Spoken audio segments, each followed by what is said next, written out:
You're watching Skylands, the local bird's eye view. My name is Bart, and I will be your host and pilot in command for this mission. We have two things on the docket. We are going to continue our trip down the Ramapo River and give you an aerial tour of Pompton Lake, the dam, all while talking about the history and lore of the people here.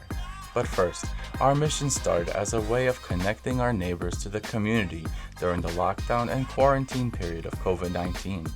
We have made friends, learned a lot, and discovered many cool places right around us. But our missions take time and money to produce, and we need your help. We are going to invite you to sponsor a mission. Want to know more? Email me at bart@skylandnj or connect with me via social at skylandnj. So without further ado, sit back, relax, put your headphones on, and enjoy the show.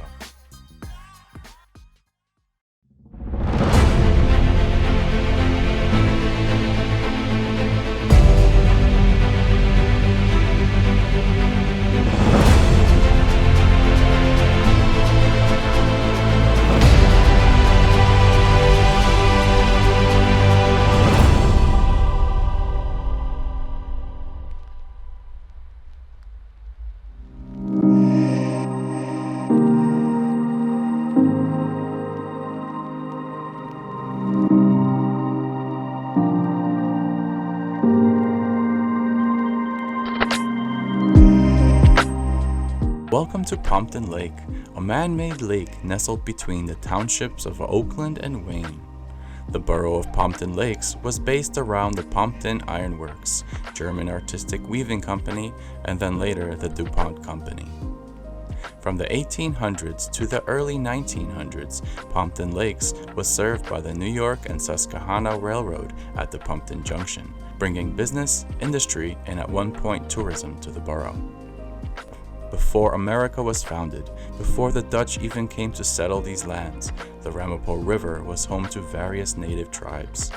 The Lenne Lenape, Munsee, Ramapo, and the Pompton People have all lived in this region. Speaking two different dialects, Munsee and Unami, the tribes often met, traded, or clashed throughout the ages. The largest grouping is the Lenne Lenape, which fell into three different groups, each following a different totem animal. The animal on whose land I am currently on were the turtle. Northwest of here was the people of the wolf, and along the coast was the turkey. In addition to the totemic animal, the Lenape worshipped the fire, sun, and the four winds. The four winds were the bringers of the rain and sunshine and rulers of the weather, while the fire was considered the grandfather of all Indian nations. Did you know that the missionaries often referred to the native priests as medicine men? These men were not only healers, but also oracles. Fun fact, the Lenne Lenape had a peacetime and wartime chief, shifting the power when the situation arises, both of which were separate from the so-called medicine man. Let's talk about the legends, originally passed down verbally, then painted as pictographs. One of the most famous of the Lenne Lenape tales is the one told in the Wallam Ullum. It was believed that in the beginning there were two forces, one good and one bad. The good one created the turtle, and out of the turtle's shell grew a massive tree which sprouted the first people. The evil one created the snake.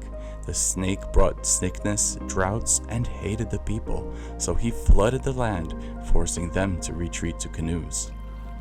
The people sailed until they found a small dry spot on the back of a giant turtle.